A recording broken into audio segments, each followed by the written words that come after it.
বন্ধুসকল, আজি আমি ডিছকাছ কৰিবলৈ ওলাইছোঁ এটা ইম্পৰ্টেণ্ট টপিক, ডেট ইজ প্ৰনাউন। ই হৈছে পাৰ্ট অফ স্পীচৰ ছেকেণ্ড পাৰ্ট, যাক আমি অসমীয়াত সৰ্বনাম বুলি কওঁ।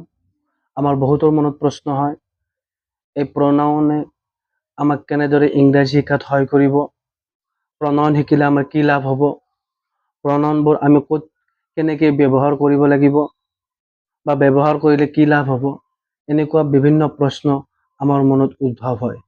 কিন্তু মই এটা কথা আপোনাক কওঁ, যদি আপুনি সঁচাকৈ ইংৰাজী শিকাৰ কাৰণে আগ্ৰহী, তেনেহ'লে প্ৰনাউনে আমাক যথেষ্ট পৰিমাণে সহায় কৰিব আৰু ই আমাক ইংৰাজী শিকাত নাইবা ইংৰাজী লিখাত বা কোৱাত যথেষ্ট পৰিমাণে এটা আমাৰ গুৰুত্বপূৰ্ণ ভূমিকা লয়। চ' মই মোৰ ফেচবুক পেজত প্ৰনাউন বিষয়ে অলপ আলোচনা কৰিছিলোঁ। চ' আজি মই পুনৰ আপোনাক ৰিপিট কৰিছোঁ যে pronoun is a word that is used in place of noun. চ' মই এটা এক্সাম্পল লৈছোঁ। এক্সাম্পলটো হ'ল যে Amira goes to school, Amira plays, Amira sings। যদি আমি বাৰ বাৰ এই ৱৰ্ডটো ইউজ কৰোঁ, তেনেহ'লে ভাল নালাগে আৰু ই অশুদ্ধ হ'ব। গতিকে ইন প্লেচ অফ আমিৰা আমি এটা ৱৰ্ড ইউজ কৰিব লাগিব, ডেট ইজ চি। এই চিটো হৈছে আমিৰাৰ এগেইনষ্টে। চ' এই চিটোৱে হৈছে প্ৰনাউন। চ' প্ৰনাউনক 8টা ভাগত ভগাইছে। আমি আজি তাৰে দুটা ভাগে ডিছকাছ কৰিম।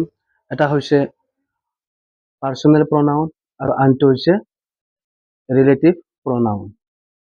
পাৰ্চনেল প্ৰনাউন আৰু ৰিলেটিভ প্ৰনাউন ডিছকাছ কৰাৰ আগত মই আপোনাৰ বাবে এই তালিকাখন প্ৰস্তুত কৰিছোঁ। আপুনি আপোনাৰ কপিত নোট ডাউন কৰি ল'ব পাৰে। প্ৰনাউন কেছ চাৰ্ট। ইয়াতে পাৰ্চন লিখিছোঁ, subjective.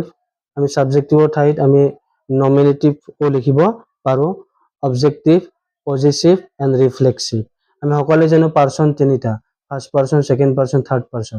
First person singular number, ছাবজেক্টটো আই, আৰু ফাৰ্ষ্ট পাৰ্চনৰ প্লুৰেল নাম্বাৰ যদি ছাবজেক্ট হিচাপে থাকে তেনেহ'লে উ হিচাপে আহিব। আৰু আইটো যদি ছাবজেক্ট হিচাপে থাকে চেণ্টেন্স এটাত, অবজেক্ট হিচাপে মি থাকিব আৰু উই থাকিলে আজ থাকিব। আইৰ পজিটিভ মাইন হ'ব, উইৰ পজিটিভ আৱাৰ্ছ হ'ব, আইৰ ৰিফ্লেক্সিভ মাই সেল্ফ হ'ব, উইৰ ৰিফ্লেক্সিভ আৱাৰ সেল্ফ হ'ব। আৰু ছেকেণ্ড পাৰ্চনৰ ছিংগুলাৰে হওক বা প্লুৰেলে হওক, ছাবজেক্টটো সদায় ইউ হিচাপে থাকিব আৰু অবজেক্টিভতো সদায় ইউ হিচাপে থাকিব। এণ্ড পজিটিভত ইয়াৰ্ছ হিচাপে থাকিব। আৰু যদি ছাবজেক্টটো ইউ হিচাপে থাকে, ছিংগুলাৰ হিচাপে থাকে, তেনেহ'লে ইয়ৰ সেল্ফ আহিব, আৰু ছাবজেক্টটো প্লুৰেল হিচাপে আহিলে ইয়াতে ইয়ৰ সেল্ফ হিচাপে ইউজ হ'ব।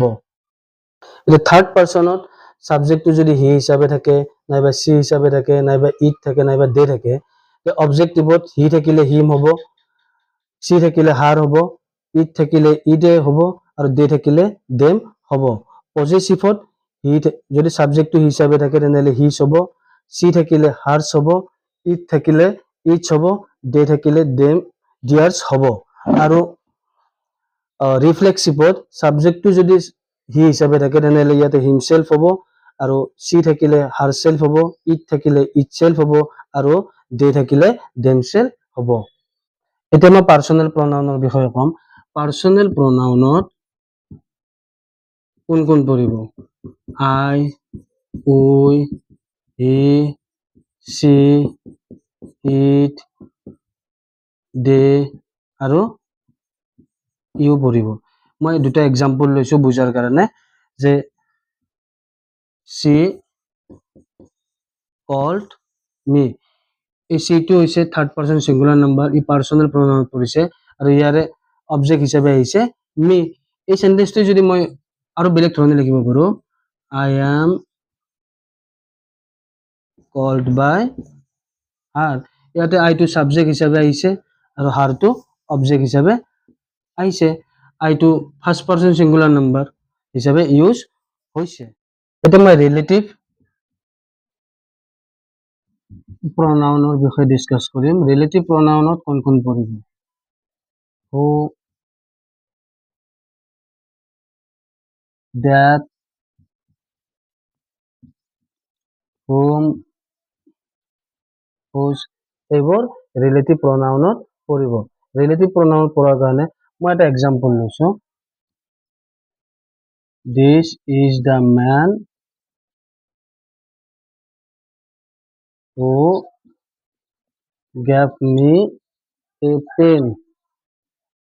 ইয়াতে whoটো ৰিলেটিভ প্ৰনাউন হিচাপে ইউজ হৈছে। ৰিলেটিভ প্ৰনাউনে কি কয়, দুটা সেন্টেন্স জৰা লগায়।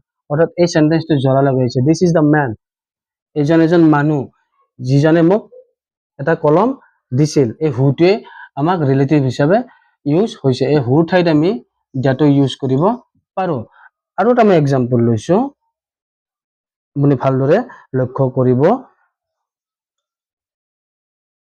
Someone is a student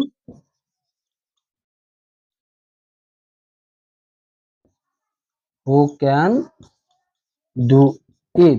Suman এজন ছাত্ৰ যিয়ে কামটো কৰিব পাৰিব। অৰ্থাৎ ইয়াতে হুটোৱে জৰা লগাইছে এই সেন্টেন্সটো, ৰিলেটিভ প্ৰনাউন হিচাপে ইউজ হৈছে।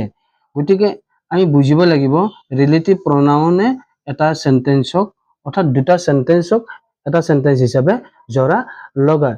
আশা কৰিছো ৰিলেটিভ প্ৰনাউন আৰু পাৰ্চনেল প্ৰনাউন আপোনালোকে নিশ্চয় বুজি পাইছে।